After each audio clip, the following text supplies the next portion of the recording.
စစ်တပ်တွေကမြို့တွေကိုဖျက်ဆီးနိုင်တယ်အင်ပါယာတွေကိုပြိုလဲစေနိုင်တယ်ဒါပေမဲ့ဂျွေးကိုတစ်ခုတော့မတတ်နိုင်ပါဘူးလွန်ခဲ့တဲ့နှစ်ပေါင်း1000ကျော်ကကဘာကြီးမှာအင်ပါယာတွေပေါ်ထွန်းခဲ့တယ်ပျောက်ကွယ်သွားခဲ့တယ်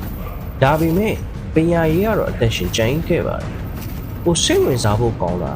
ကဘာကြီးကိုပြောင်းလဲပစ်ခဲ့တယ်အဲ့ဒီပညာရေးစနစ်တွေဖျားเจ้าတွေဗလီတွေစာလိပ်တွေကြားနဲ့မွေးဖွားလာခဲ့တာဒီနေ့အင်ပါယာတွေထက်ပိုအသက်ရှည်ခဲ့တဲ့ပညာရေးရဲ့ခရီးစဉ်ကိုသူလေ့လာကြည့်ကြရအောင်ပါဒီနေ့ခင်ဗျားတို့အသုံးပြုနေတဲ့12345ဆိုတဲ့ကဏ္ဍတွေဘယ်ကနေရောက်လာလဲဆိုတာသိပါသလားဒီမင်းကွန်းရဲ့အဖြေကတဲကန်လာရမြို့တစ်မြို့စီကိုခေါ်ဆောင်သွားပါလိမ့်မယ်ခုနှစ်ရာစုရှေ့အလယ်ပိုင်းရဲ့ပူပြင်းတဲ့တဲကန်လာရအောင်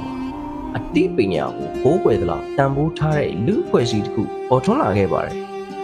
တမန်တော်မူဟာမက်ရဲ့တွင်တင်ချက်တွေကပညာရှာဖွေခြင်းကိုဘာသာရေးတာဝန်တစ်ခုဖြစ်သတ်မှတ်ပေးခဲ့ပါတယ်အဲ့ဒီအချိန်ကစပြီးစာတင်ခန်းတွေဟာလူအဖွဲ့အစည်းရဲ့နှလုံးသားဖြစ်လာခဲ့ပါတယ်ဒမတ်စကတ်နဲ့ဘဂရက်မြို့တွေမှာဗလီတိုင်းမိဘရဲ့ဘေးမှာ Mark Tab လို့ခေါ်တဲ့ကျောင်းလေးတွေရှိခဲ့ပါတယ်အဲ့ဒီနေရာမှာကလေးတွေဟာ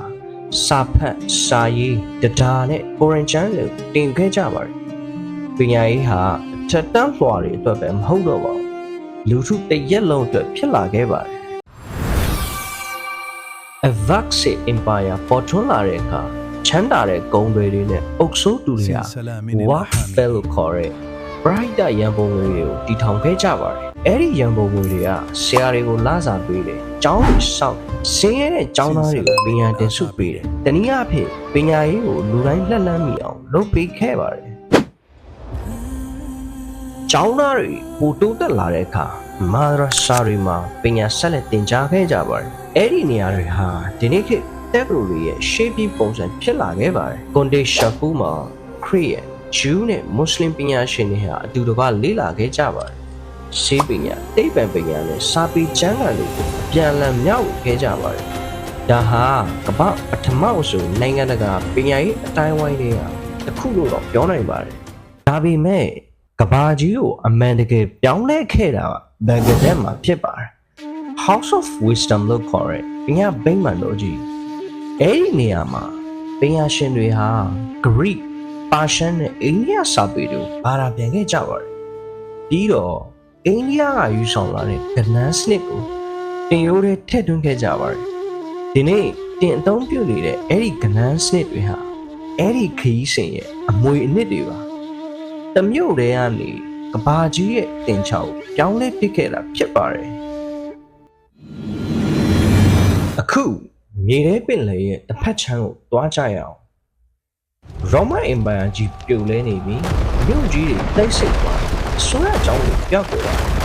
ဒါပေမဲ့ပညာရေးကတော့အသက်ရှင်နေစေပါကွန်တီလီယန်ဆိုရဲဆရာကြီးကလေးတိုင်းဟာမတူညီတဲ့အရှိန်နဲ့တင်ကြတယ်လို့ယုံကြည်ခဲ့ပါတယ်ဆရာကကလေးနဲ့ကိုက်ညီအောင်တင်ရပါတယ်ကလေးကဆရာနဲ့ကိုက်ညီအောင်မဟုတ်ဘူးလို့ပြောခဲ့ပါတယ်အဲ့ဒီအတွေ့အခေါ်ကယနေ့ခေတ် Child Center Education ရဲ့အစိတ်ဆက်ဖြစ်လာခဲ့ပါတယ်ရောမန်အင်ပါယာပြိုလဲသွားပြီးတဲ့နောက်ခရစ်ယာန်အသင်းတော်တွေဟာပညာရေးရဲ့တာဝန်ကိုဆက်လက်ထမ်းဆောင်ခဲ့ကြပါတယ်။ဘုရားကျောင်းတွေထဲမှာဆေးတော်တွေဟာဓမ္မကျမ်းစာတွေအပြင်ရှေးဟောင်းဂရိနဲ့ရောမစာတွေကိုပါလက်နဲ့ကုယူထိန်းသိမ်းခဲ့ကြပါတယ်။တော်တာမရှိရင်ယနေ့ကျွန်တော်တို့သိနေတဲ့ကနဝင်စာပေအမွေအနှစ်အများစုပျောက်ကွယ်သွားနိုင်ပါတယ်။အခုတော့အင်းရှိတော့တဲ့လူမျိုးတစ်မျိုးစီတွားကြရအောင်။စီ80ခုနှစ်မှာဂျေရုရှလင်ဘုရားကျောင်းတော်ကြီးဖျက်ဆီးခံခဲ့ရပါတယ်။ဂျူးလူမျိုးတွေမှာနိုင်ငံမရှိတော့ပါဘူး။ဗိမာန်တော်လည်းရှိတော့ပါဘူး။ဒါပေမဲ့သူတို့မှာစောင်းတွေတန်ရှိနေပါသေးတယ်။အဲဒီအချိန်ကစပြီးရာဘိုင်တွေဟာလူအဖွဲ့အစည်းရဲ့ခေါင်းဆောင်တွေဖြစ်လာခဲ့ပါတယ်။ The House of the Book မှာကလေးတွေကသောရကိုတင်ယူပါတယ်။ The House of Story မှာအရွယ်ရောက်သူတွေက Talmud ကိုဆွေးနွေးငင်းဟုန်ကြပါတယ်။သူတို့အတွက်ကျောင်းဟာအဆောက်အဦတစ်ခုမဟုတ်ပါဘူး။ကျောင်းဟာသူတို့ရဲ့နိုင်ငံပဲဖြစ်ပါတယ်။ဘယ်နိုင်ငံကိုရောက်ဘယ်မြို့မှာပဲနေထိုင်နေစာတင်ခန်းကသူတို့ရဲ့အမှတ်အသားကိုထိန်းသိမ်းပေးထားပါတယ်။ ဒါကြောင့် Empire တွေပြိုလဲသွားခဲ့ဘယင်တွေပျောက်ကွယ်သွားခဲ့မြို့တွေမီးလောင်ပျက်စီးခဲ့ဒါပေမဲ့ပညာရေးကတော့ရှင်တန်ကျင်းခဲ့ပါတယ်ဘဂဒက်ရဲ့စာကြည့်တိုက်တွေထဲမှာဘုရားကျောင်းတွေရဲ့ကြောက်တိုင်းနောက်ွယ်မှာဂျူးကျောင်းလေးတွေရဲ့စာလိပ်တွေကြားမှာလူသားတွေဟာတိပညာကိုမျိုးဆက်တစ်ဆက်ပြီးတစ်ဆက်လက်ဆင့်ကမ်းပေးခဲ့ကြပါတယ်ပြီးတော့ဒီနေ့ခမည်းတော်ကျုပ်တို့အသုံးပြုနေတဲ့ကျောင်းတွေတက်ပရိုတွေစာအုပ်တွေဟာအဲဒီခေတ်ကလူတွေရဲ့အိမ်မက်အမွေနစ်ပဲဖြစ်ပါတယ်အင်ပါယာတွေထက်ပိုအသက်ရှိတာပါလေဖြေကတော့ပညာရေးပဲဖြစ်ပါတယ်